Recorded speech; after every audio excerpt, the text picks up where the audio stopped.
Our system, you want to do, you like those branches, they come out horizontally, okay, because this is crimps, right?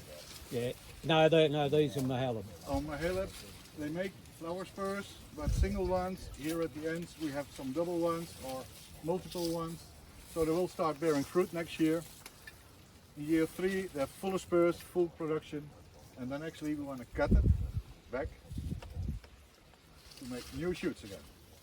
But in the same place now, if we have this one started, yeah, so if we count this as year 1, I want another year 1 for next year, yeah, to replace it in the future.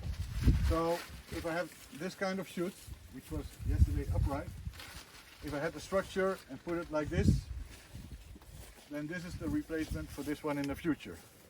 And then I want 10, 20 branches like this, but also 10 or 20 new shoots that are break in a good position, yeah, instead of cutting it all, yeah, or keep it upright. But then we need the structure in the trees to support these branches, so you need a wire, tie it on the wire. It will spur up and at the same time, yeah, it will make a new shoot next year that we will break again at this time of the year. That's actually the idea for the renewal pruning, and keep the tree forever young and only produce on 2 or 3 year old branches, no more. And after the 3rd year, after full production, we still have buds, yeah, cut back and they will shoot again, and this one takes over the production. So we have always 1, 2, 3 year old branches in the tree. Well, Then we don't have these upright leaders, yeah, because you have a table or you make a double table, yeah, but in the same system. And then you, because you plant closer, you build up the canopy for production, and you have really, let's say, an organized tree that you can explain, okay, this is 1 year, then we have it in the 2nd year, the 3rd year after production we cut, and we have 1, 2, 3 also in the new branches. So would you cut it back to 1 spur or 2 spurs? normally 2 spurs, or we take the one that is dominant actually on top of the branch to make it new shoot. From your native land, exactly what is the amount of sunlight hours per growing season that you grow your trees in compared to us here? Our massive growing period is extensively very long, and there's actually it might indicate to us the actual amount of daylight hours that you grow cherries in. Yeah. It's different, less than hours, but we have longer days. Yeah. So the sun comes up at 5:30 in the morning, goes down at 10:30 in the middle of summer. Yeah. So we have longer days.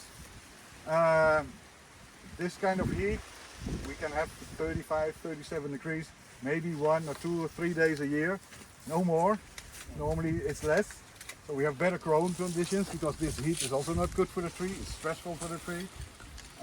But we start actually with cold conditions, but for our varieties, Cordia, Regina, is actually good, that they start slowly to keep the fruit on the tree, but as the day length is getting longer, it's good for cell division, and we still produce the same as you, 28, 30, 32, up to 34 millimeters, yeah.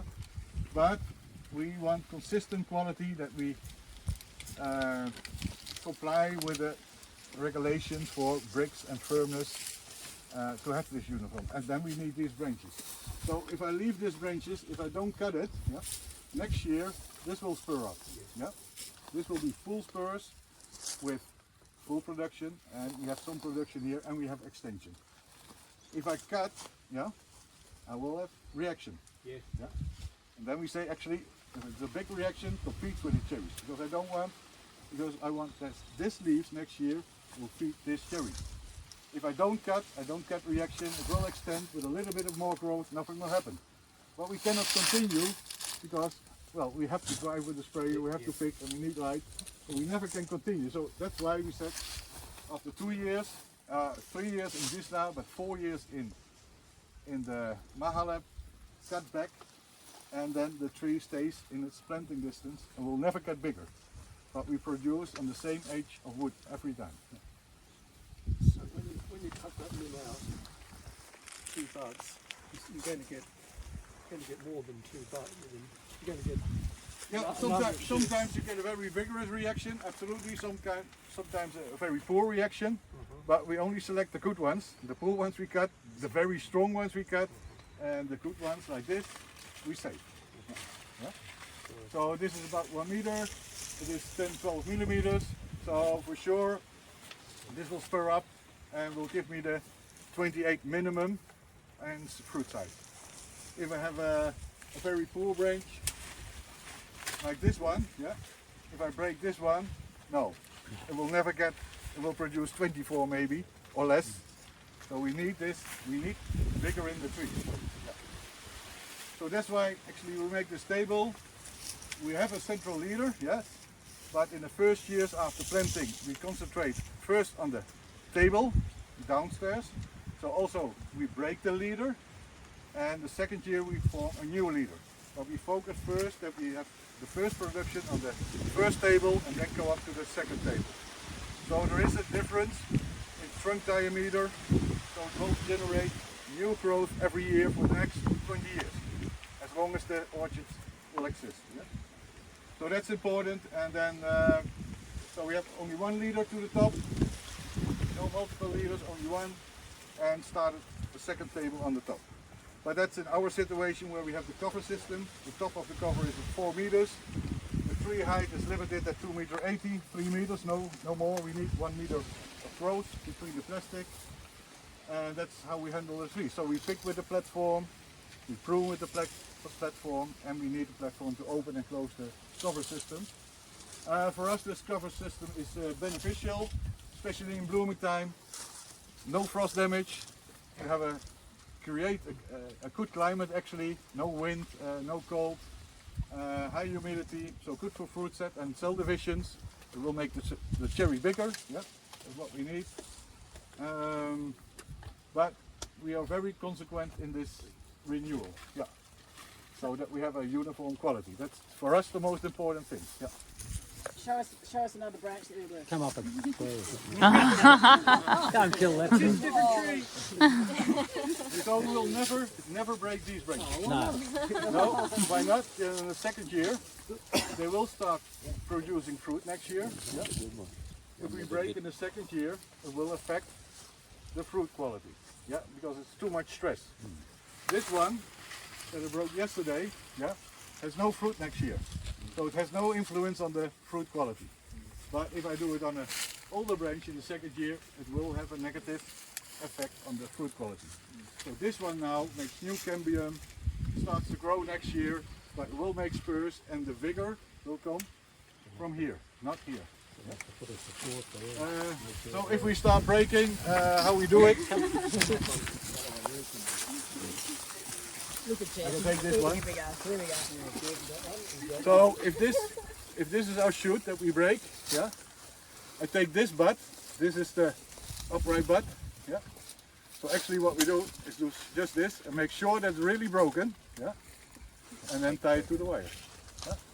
So here we can do the same. If this was the leader, I leave, but the best is the bud on the top, yeah. So this one, okay, put it on the wire, yeah. But you have to make sure And get rid of the inside one. and get rid of the inside ones, yeah. I feel But bad. make sure it's good broken, but it's still attached, no problem. So actually what you do is stress the limb, but the stress is good to make flower buds, and that's what we need because we need production. But we need big size fruit, so only good branches to break. So actually what we want from the beginning, we want to push vigor and turn the vigor into production. Yeah. Instead of cutting every year the growth and get back to these poor branches actually, or dropping branches for production. No, we want the vigorous one, but take them into production. Ronald, how do you support in this system then? No, in this system, because we have no wire, so there's no support, not possible, no. Yeah. But you No. could, but you could prune. framework. You could prune to replicate, or not really. You can prune, of course, but then you leave the leader. Yeah. You need take the that out. dominant one. Yeah, right. If you prune back, it will make a new shoot. Yeah. So in this system, what you see here actually, now we have one. Put this one here. We have actually one and this one in the same age. And actually I don't want. Because this one is on top of this one, making shade. So actually what I want is a 1-year-old shoot this one above this one, but different age. Yeah? So actually I should cut this one. Yeah, right. So it makes a new shoot Yeah. to replace this one in the future. Yeah? So you've got to keep regenerating the tree. Yeah. You're going to stagger So for every Different ages, branch in production, you want a renewal actually that it can replace it. And then you stay in the system. And with this vigorous rootstocks, it's easy. Yeah. Yeah. Yeah. But you need support with a wire or a structure to keep it. Because this will never survive. In the winter it will blow off with the wind. Yeah. How long is it taking you to do a full tree, closed platforms? Not much, but we have 2,500 trees per hectare. Yes. So you have 8 branches, 4 in the bottom, because it's 4 by 1 planting. 4 branches in the bottom. You select new ones. You do the same 4 on the top. Yeah. The same time, if it's a full production, you cut the ones that produced and replace it with a new one. Yeah. So it's not much time overall per hectare in pruning hours, but we prune in 2 times. So now we break the branches and cut the ones that produce, and then we come back in winter to do more detailed pruning, because also our growers, they have apples and they have to do other work as well. Yeah. So we do this to make light into the tree, get the structure in, and all other detailed pruning, so like a weak one or a very strong one, we cut in winter time when the tree is dormant without leaves. You have a better overview. But this is the minimum, and in totally we prune about 120, 130 hours per hectare with this system with a double table.